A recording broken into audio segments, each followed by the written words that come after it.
you for all you do. Uh, I actually know Dr. Weng from this place called Ohio, and I was uh, I had graduated from training in Chinese medicine in Hawaii, and I was working at a clinic in Columbus, Ohio, and Dr. Weng was uh, working at the university, Ohio State University, and I took his Tai Chi class.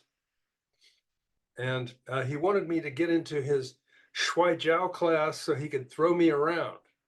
But I refused. I became more interested in Tai Chi and Qigong. So thank you. Thank you, Dr. Wang.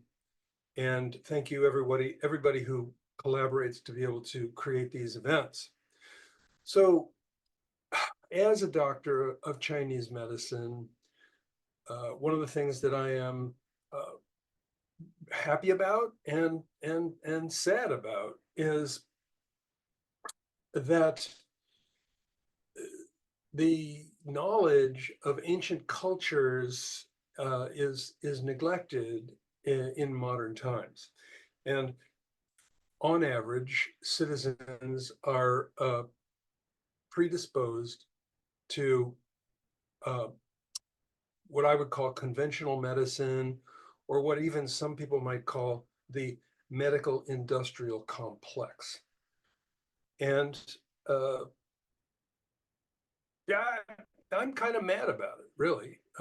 We've all had some relative, my father, my mom, my wife's father, and her mom. Just that little small group right there. To see how they ended their lives was really uh, saddening. And as a doctor of Chinese medicine, one of the things that I had as an experience was loving the clinical practice, but over a period of around 40 years, I actually found myself disassociating from the from my enthusiasm based on the fact that the people that we call our patients, based on the fact that the patients, which I would rather think of as students and people who are leaning forward to learn more. But no, not in this society. We have what are called patients. And what is the definition of patient anyway? It means waiting, waiting around for somebody else. And what we know is that if people are taught how to do something for themselves instead of waiting, that they typically don't even need to to wait around for the medical system. And of course, this knowledge that I have and that many of you have uh, just is neglected. Nobody pays any attention to it. It never shows up on television. The only thing that shows up on television is drug ads, where while they're reading uh, the negative side effects, the images that we're seeing are people at parties, people having fun at the beach, puppies, and nature. So, in other words, our eyes are distracted by these messages of celebration and enjoyment, while the hearing track, the voice track of the ad, is actually telling people that these medications can be dangerous. So anyway, what I wanted to just the punchline on this story is that after 40 plus years of clinical practice, I stopped because I really got tired of being around people who didn't want to learn anything about how to live their lives. They wanted to uh, have somebody solve their problem for them. And that's just not what Chinese medicine is all about. Chinese medicine is about learning how to live correctly. And so at the time, I was doing Qigong and Tai Chi classes, uh, which were free for my patients and very inexpensive for the public. And what I found is that all of the people who came to my Qigong and Tai Chi classes were interested in learning how to be more well, while only a small number of the people who were my patients in my clinical practice were interested in becoming more well. So imagine, I was weighing it out. On one hand, I had 100% interest in becoming more well with the Qigong and Tai Chi classes. And on the other hand, I had, less than 50% of people who wanted to learn about being more well. And so I said to myself, as a person who seeks meaning in my life, I quit. And I did. And, and so I wrote a book about Qigong, a couple of books about Qigong, and then became the director of the Institute of Integral Qigong and Tai Chi. And as the director of the Institute of Integral Qigong and Tai Chi, I've been involved in training over 4,000 people as practice leaders and teachers. And I've been involved in quite a bit of research. So I'm going to take you to a slide presentation now. However, I need to have someone give me permission to share my screen. And while I'm waiting for that permission, I'll invite you, I'm going to be talking about the 4 aspects of self-care through Qigong, Tai Chi, yoga, mindfulness, whatever you want to call those. I'm going to be talking about the 4 dimensions of, shall we say, Qigong. And one of those dimensions is breath practice. So hello, Dr. Weng or Dr. Andy or somebody, I need I need permission to share my screen. Somebody send a text or a chat. I guess I can do it. Okay, I'll call Dr. Weng. Okay, thanks.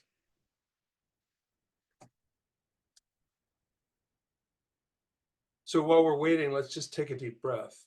The 4 dimensions include body practice, breath practice, mind focusing practice, and self-applied massage. That's the domains of Qigong. Right now, let's do some Qigong with a deep, slow, relaxed breath.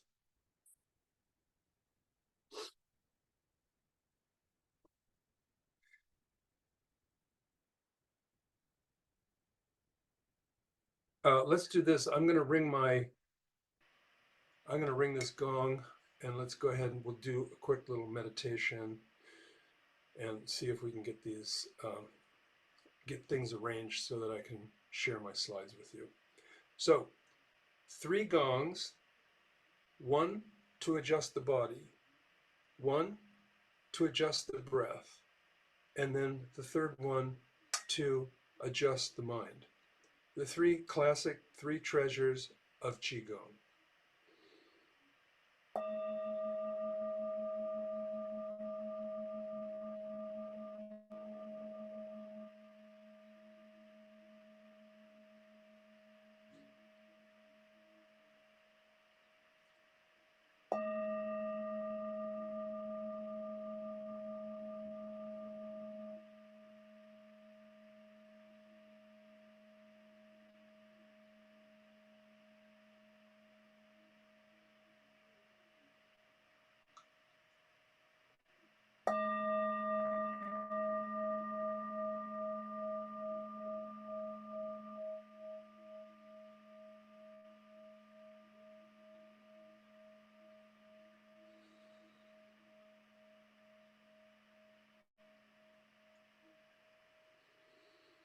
So in a few moments, we're going to be exploring the physiological mechanisms of Qigong. We're going to be exploring how those mechanisms are actually a reflection of what the ancient tribes of China called Qi, or what the ancient tribes of India called prana, or what in the modern parlance is called the biofield.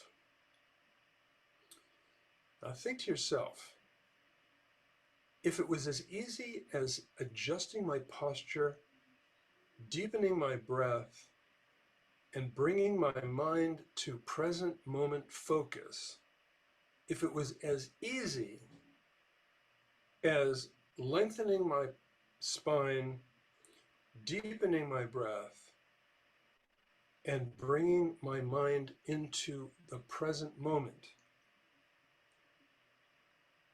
to turn on internal healing resources. If it was that easy, then why don't we know about it? Why don't we talk about it? Why isn't it like top news story? Pretty easy to figure out why, right? Probably because there are forces in the world that wants us to be disempowered, not know about our natural capacity, remain sick,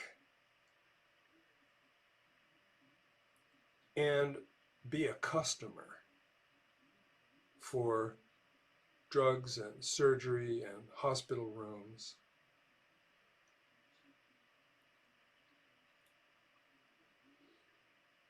So take that in. If it was that simple to make healing resources within our own being, why wouldn't we be doing this? And of course, the answer is that we would be doing this.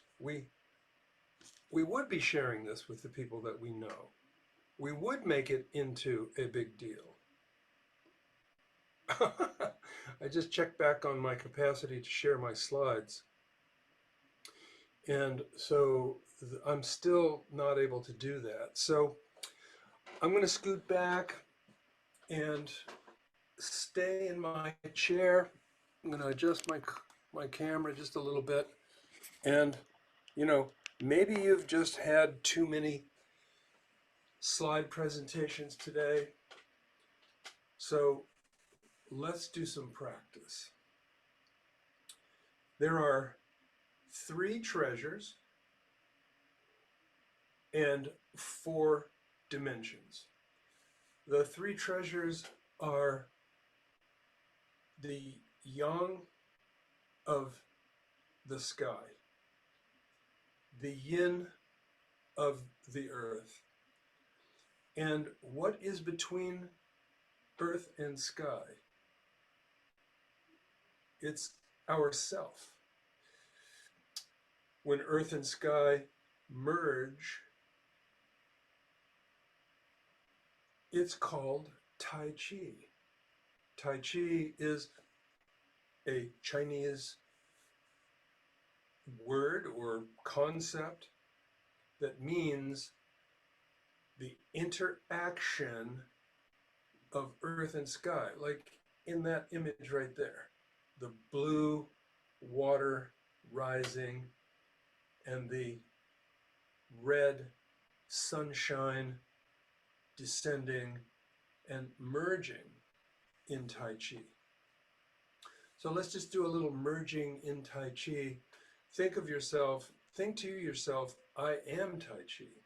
The earth of myself, which is my body, and the sky of myself, which is my boundless transpersonal nature, merges to create myself, my personality, and the experience that I'm having from moment to moment. So let's turn our attention first to our body adjustment, and that would be lengthen your spine, head on top, shoulders drop, fingers soft. And so as I think of my fingers soft, then I think of where in my body am I not relaxed? Where in my body am I experiencing tension? And I'm going to use my consciousness to be aware of, is that tension in my jaw? Is that tension in my scalp? Is that tension in my shoulders? Is that tension in my chest or in my belly? Is that tension in my pelvis? So that's the body portion. Then the second portion is the breath. So let's go to just a deep, slow, relaxed breath. I'll just show you where I am in the breath by raising my hands and lowering them. Raise my hands, breathe in, long, slow, deep. Turn palms down, lower my hands, exhale slowly.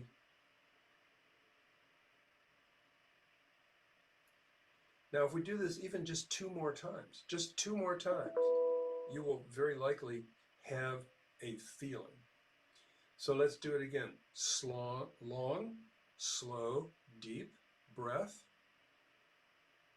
Filling my lower lungs, filling my upper lungs, all the way to capacity, just as deep as I can breathe in. And then with just a very slight pause, exhaling very slowly.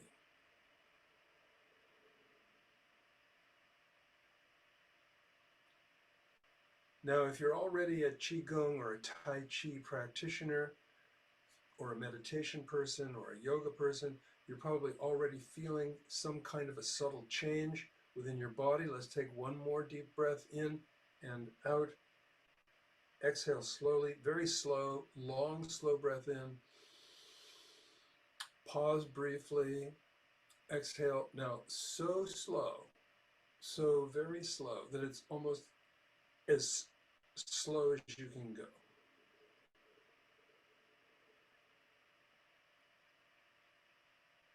Now breathe normally. And then notice what you're feeling. Scan the body and notice what you're feeling, having taken just 3 very deep breaths and exhaled very, very slowly.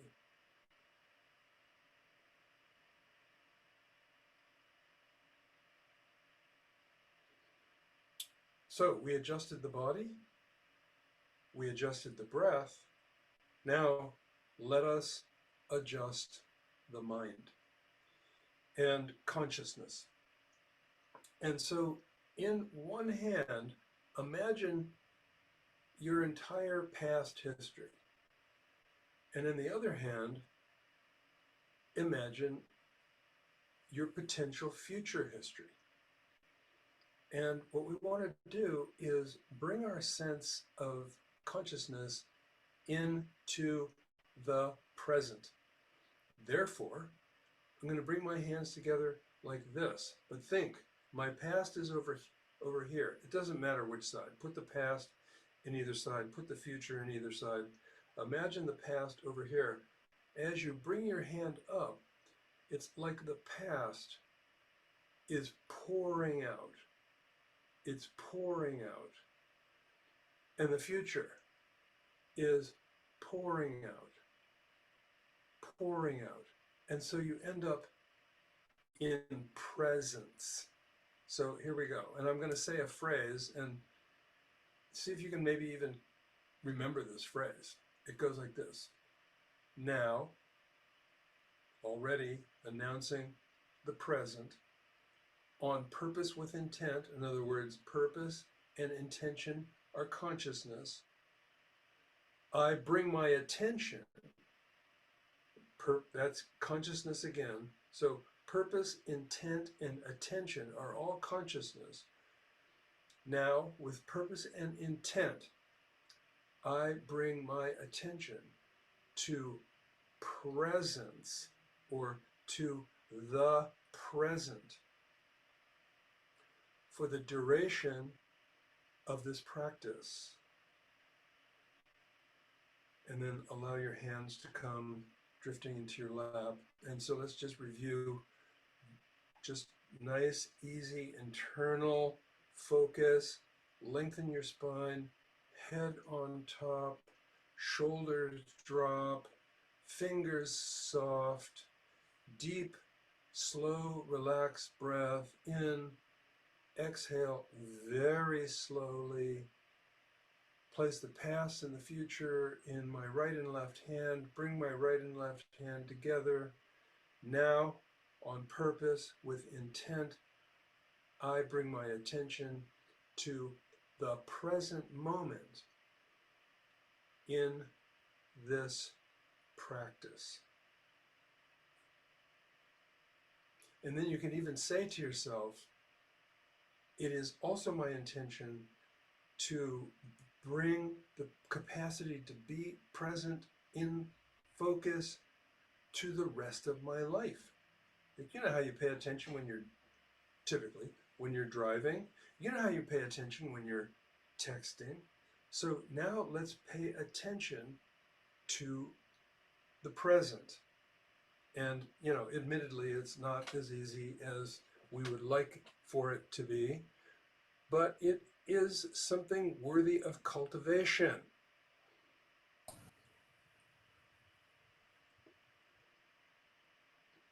So I would have done that practice at the end, but now we do it at the beginning. That's great. Let's just jump in.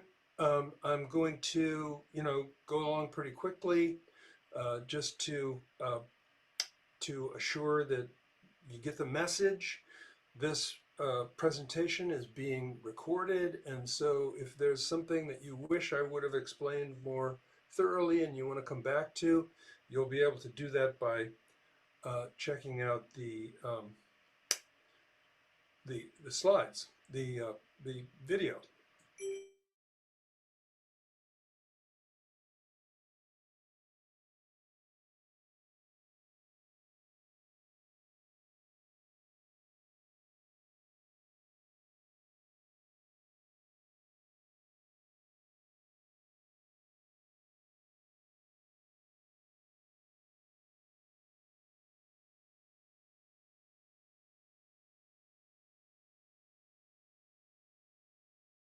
To the American Medical Association. Recording in progress.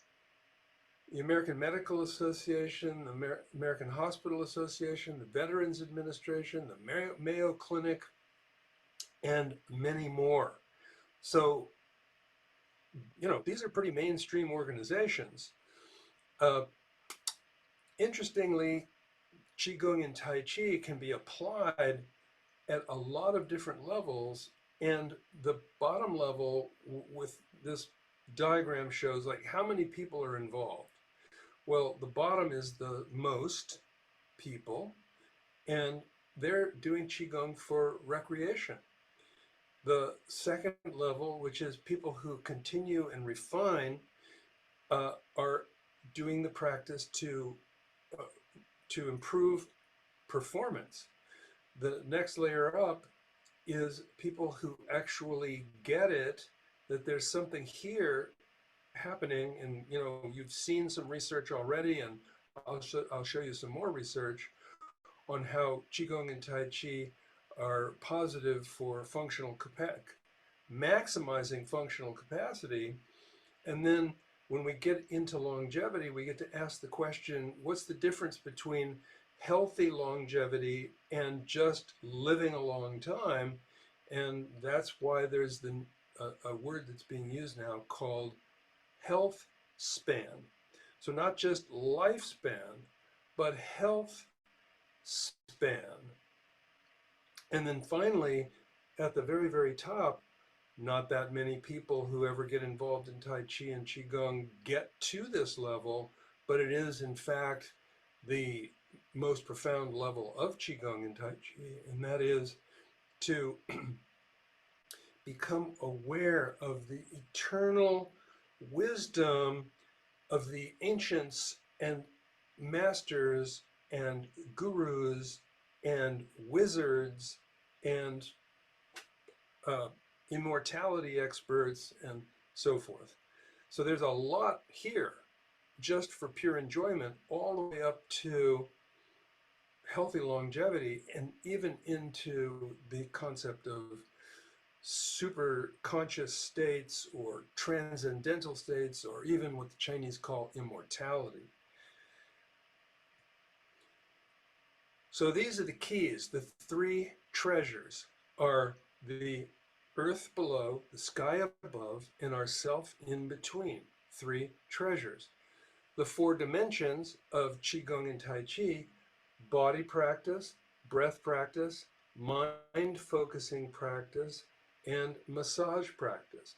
The primary powers are just two ways of saying pretty much the same thing. Time, you can't have a practice without spending some time, and focus and intent are pretty much close to the same thing. So these are four words used to describe two ideas, one of which is to have a practice, set aside time, have a practice, and the other is to refine consciousness. So it's kind of a false assumption that Qigong and Tai Chi are an exercise. Yes, they are an exercise, of course, but actually they are a mindful assembly or convergence of the body practice, breath practice, and consciousness practice.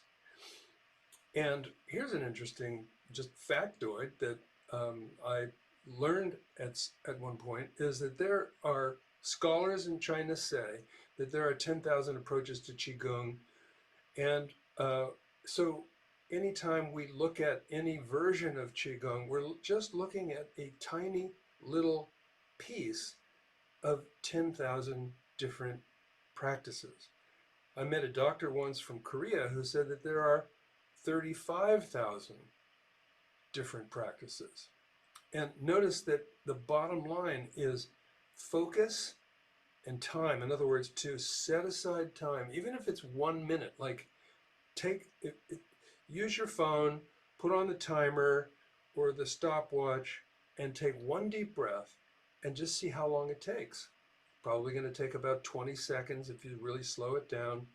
And so you could do 3 deep breaths in just 1 minute. And yet it changes the internal environment almost completely. So, we've talked about time. It's interesting. Setting aside time on the clock is one thing, but if you look into the wisdom of the ancients as well as contemporary quantum science, it actually turns out that time is a kind of malleable. We even say it sometimes, time flies when we're having fun. Time is a really interesting topic, and it's very involved in having a practice and deriving the benefits, as is focus.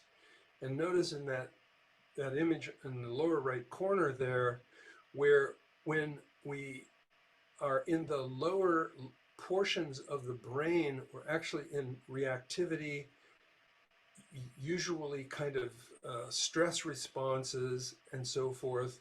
When we move up in the brain just a little bit, still very easily distracted.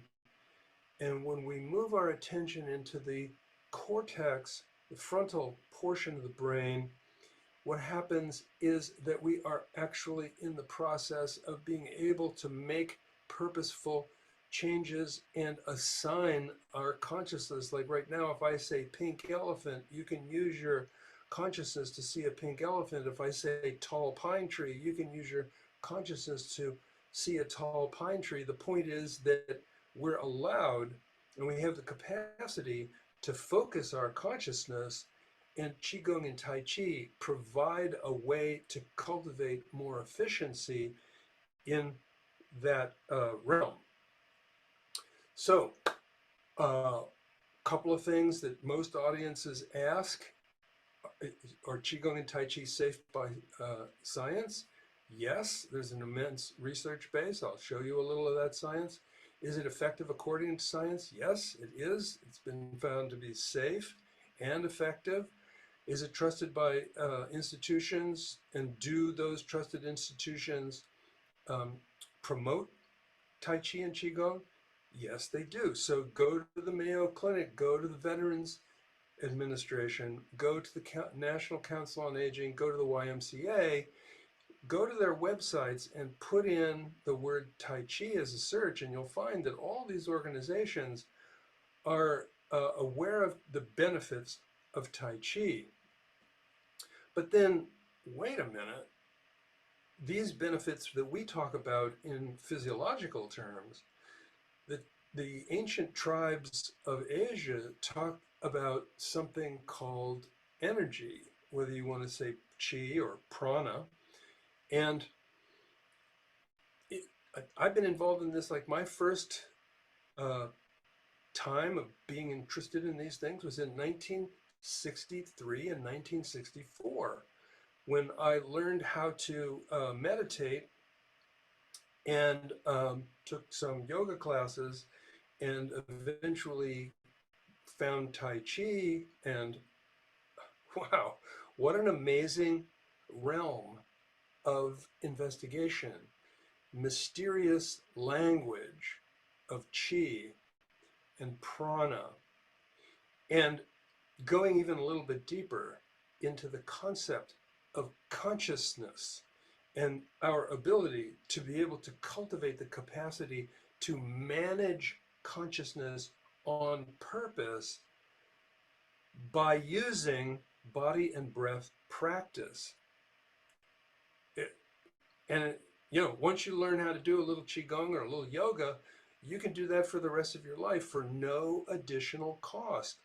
But what will happen, of course, is you become very intrigued, and you're going to read books and videos and all kinds of stuff. I've written a couple of books. You could go to Amazon and look up my last name, Jahnke, and uh, great books out there. Many, many great books out there. So my main message is the most profound medicine is produced within the human body for free. That's the punchline. And so if, because of the timing and so forth, at some point I get interrupted and it's time to end my presentation, there's the main message right there. So one of the most interesting things about traditional forms of medicine, whether it be the shamanic medicine of any of the ancient tribes or the indigenous medicine of Asia, is that it has two parts. In the Western world, typically through the last 100+ years, the only method for medicine is to diagnose and treat disease. But as you can imagine, some diseases build up over time without being obvious. And so in the Western realm, what happens is that people don't do anything to help themselves until they are diagnosed, and then it's too complex to figure out on their own, so they're caught in the trap of diagnosis and treatment. Whereas in Asian traditional medicine, the phrases that we learn in Chinese medicine school are that there are two kinds of medicine. One is to resolve the pathology, and that's the same as Western medicine. In other words, to understand what the sickness is and resolve it. But the more important one is to maximize the righteous chi, or to maximize the righteous function. And if you maximize the righteous function of the human system, in other words, if you utilize the system at its highest level of, shall we say, sustainable well-being, then it's very likely that you will have a long life of sustained well-being. Because instead of waiting until you get sick to do something, you actually have taken steps throughout your entire life to maximize righteous functional capacity. Wow, how cool is that? Now, here in the Western world, there's something called wellness. I've been involved in the wellness field since the 1970s, and wellness has been suppressed over and over and over again. Most people have no idea about how to take care of themselves. They wait until they're sick, and then they have to use drugs and hospital services and surgical services, which may or may not even address the cause of the disease. I think you got the message by now. Now, there's this question about Qigong being, is there something called medical Qigong? And I just want to take a moment to say that if the most profound medicine is produced within the human body, then all Qigong is medical Qigong. So medical Qigong is not defined by a special methodology. Medical Qigong is defined by the fact that a person is not well. So Qigong is wellness Qigong until it becomes medical Qigong. And another word for medical Qigong would be sickness Qigong. So the concept here is that medical Qigong doesn't mean you need a diagnosis. Medical Qigong doesn't mean that you need a doctor. Medical Qigong means that you understand that the medicine is produced within your own system and that you can turn that medicine on for free. So the difference is just, is it a well person doing wellness Qigong, or is it a sick person doing sickness Qigong? And then the best question is, are they the same? And the answer is generally yes, they're the same. They're based on the four dimensions: body practice, breath practice, mind practice, and self-applied massage practice. So in Chinese medicine, qi is the single underlying feature of all health and disease. In the Western world, function is the underlying feature of all health and disease. So simply stated, qi equals function. So more recently, what's happening is that we're understanding more about the underlying features of function, which include the two widely recognized dysfunctional features, which are not specific to any one disease, but they're common across almost all diseases. So in a way, it's like function and qi are all deranged around inflammation and oxidation.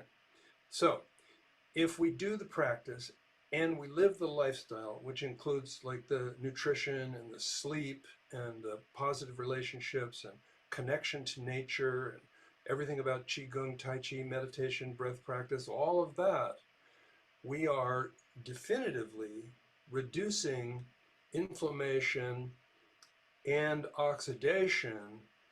So it's like the most profound medicine for managing functional capacity is turned on by using Qigong. I'm going to just zoom through these slides, and at some point somebody will just say your time is up. I'm not looking at a clock.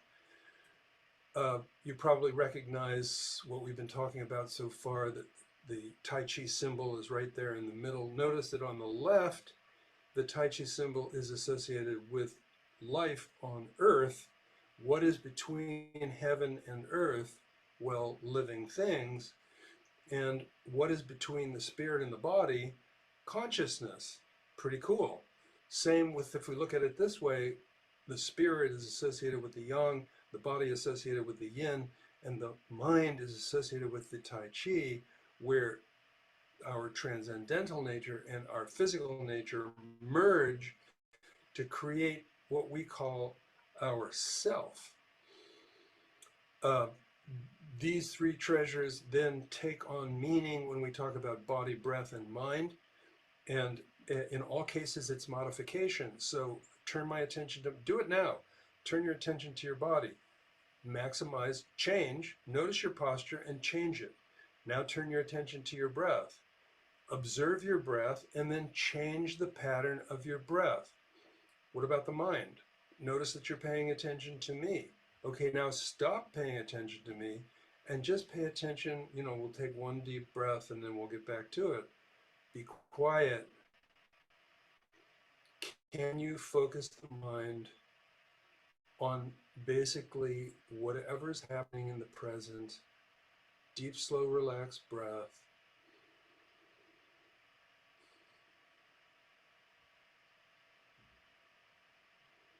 The practice of presencing is pretty easy, particularly if you do it for like maybe 10 seconds. Pretty soon you get distracted, of course, and that's why we call it cultivation. We cultivate the capacity to sustain. Let me say it again, cultivate the capacity to sustain presence. This is just about the research. Um, well, no, this is about the whole model. Body, note, modify. Breath, note, modify. Mind, note, modify. So it's just a process of constant attention to the three treasures of ourself, and then cultivating the ability to be less and less distracted by our habit thinking. How cool is it that there's something called the golden elixir? And what is the golden elixir made up of? Well, it's made up of the medicine that we can produce for the body through the practice, the medicine that we can produce for consciousness, or what we would call heart-mind, and the medicine that we produce for spirit. And, one of the great questions is, do we make a medicine for spirit, or is the medicine for spirit already present within ourselves? This is one of the big questions that people who cultivate these things get to ask themselves. If you can remember that question, can the spirit be sick and does it need a medicine? Or is the spirit the medicine? Just a fun question to ask yourself. Here's some of the ideas on research. So if you want to really get deep into this, watch the video, find this slide, and then look up these topics. Go to Google Scholar and look up something called the posing study, something called sitting disease, etc. Look up the breath, the influence on the breath on the lymph, the influence of breath practice on acetylcholine and relaxation response. Go to the mind and think of the neuroscience and neuroplasticity. Notice that doing new things, like taking on a practice like Tai Chi or Qigong, that's a new thing. That's novelty. How do these practices shift the relaxation response? It's very powerful. And then all the cascading neurotransmitters that come from the choline-based neurotransmitters that are associated with the relaxation response. Then the four dimensions, we've already talked about that. Body practice, breath practice, mind practice, and self-applied massage. I want to just give you a little something about, first of all, the invitation is to use these four dimensions in order that you choose. So how do you do that? Well, you have to learn some stuff, and then you develop the capacity to actually think it's reasonable to practice these things. Interesting about these four dimensions is that the movement and breath do something very specific. and that is that they turn on the medicine, they activate the Chi. Then the other two, mind focus and self massage, they have their special things. In mind focus, what's happening is that we're cultivating the capacity to hold the present moment focus and not be distracted by habitual thinking. And then that's separate from the self massage. The breath practice and the movement turn the medicine on. The mind focus supports us in not being distracted and therefore becoming, shall we say, concerned or getting into our concerns and considerations. And then the self massage directs the healing resources that we turn on with breath and movement to the parts that need it the most. So this orchestration of the four dimensions of Qigong is very, very powerful. And you think to yourself, well, with Tai Chi, we don't do massage. But then you can just add it in. Tai Chi is a kind of Qigong that doesn't do as much with self-applied massage, but it does do the body part, the breath part, and the consciousness part.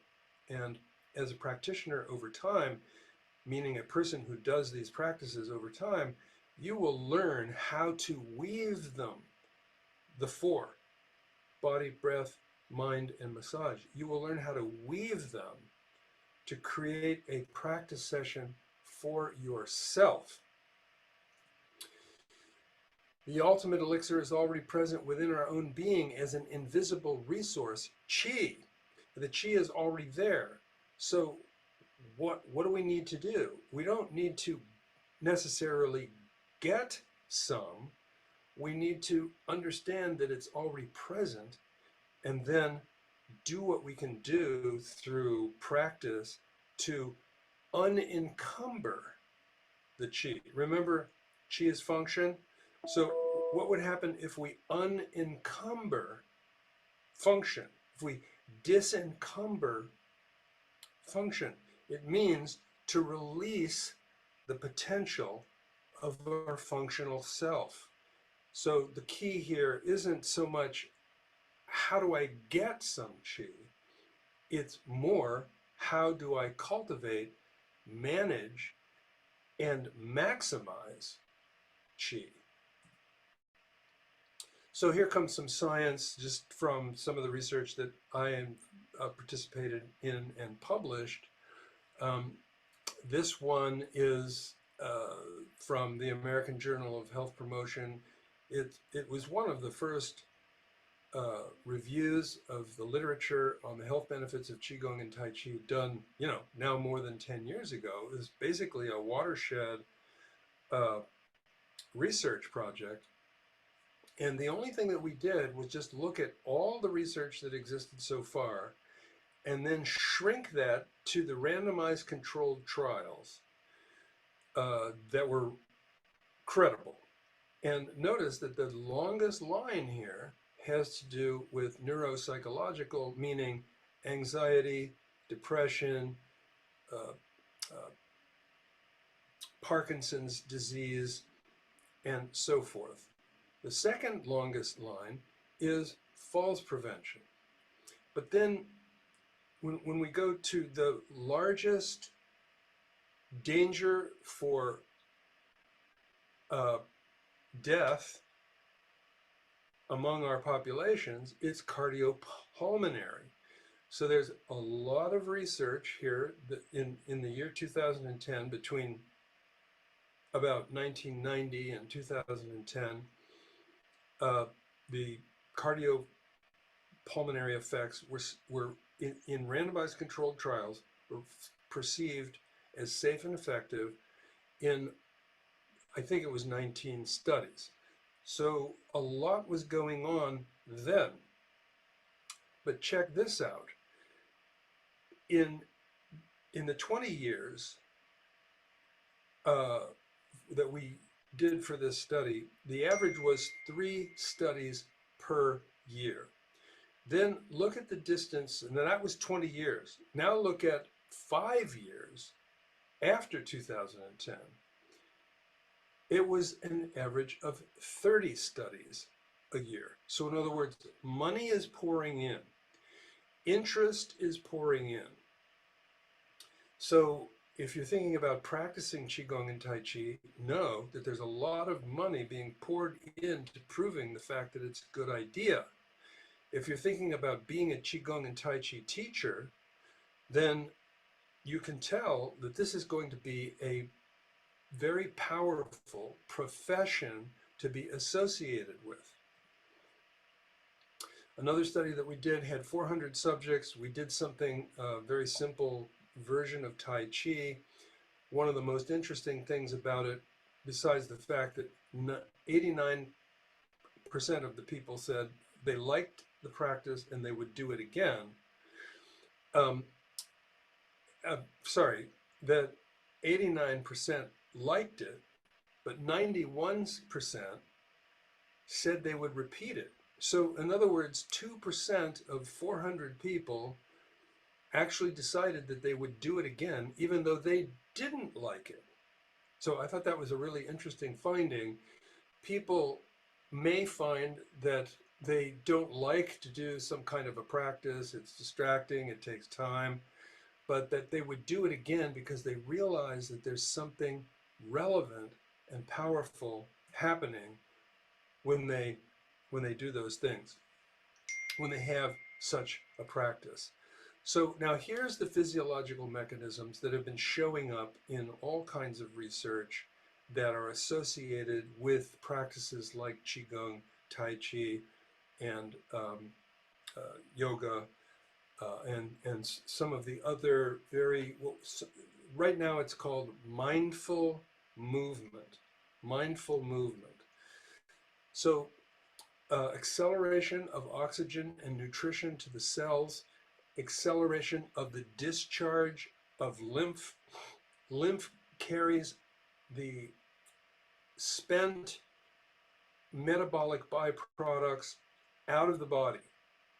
So every cell, just like a full-grown human being, is going number one and number two. Cells are also going number one and number two and discharging waste products into the interstitial spaces, which is then picked up by the lymph, and Qigong and Tai Chi definitively enhance the, accelerate the propulsion of lymph, therefore accelerating the discharge of waste products. Relaxation response, another very beautiful phrase to use is homeostatic capacity. You're familiar with homeostasis, I'm sure, but are you familiar with the ability to recover homeostasis? That's capacity. So if I'm deficient, if my chi is deficient or deranged, or if my function is deficient or deranged, it may take time for me to recover homeostatic capacity after stress, whether it's an exercise stress, an emotional stress, a nutritional stress, sleep deprivation stress, or any kind of stress. So accelerating the ability to recover homeostatic capacity, very powerful. Lots of research on neurotransmitter shift from the cortisol, which causes inflammation and oxidation, and, and which are based on adrenaline and so forth. And then on the parasympathetic side, slow down, soothe function, rest and recover, and therefore be renewed.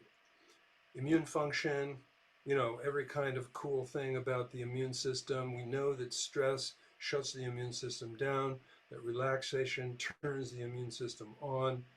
Qigong is very easy to relax. Tai Chi, it takes some time because there's more to learn.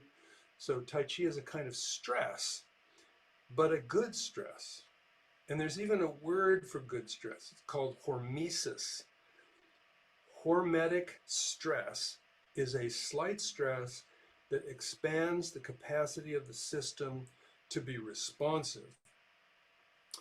And then there's all kinds of other things. So the telomeres that are associated with the capacity of the cell to replicate. Telomeres either get spent and therefore cells can't replicate and they die, or you can actually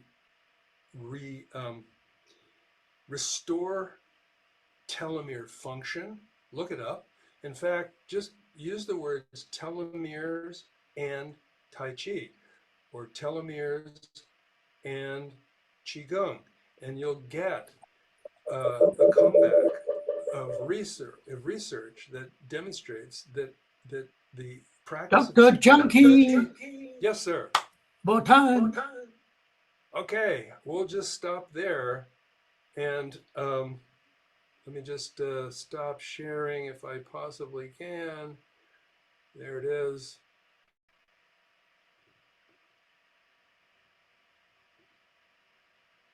Oh, come on. I want to say goodbye to you reasonably.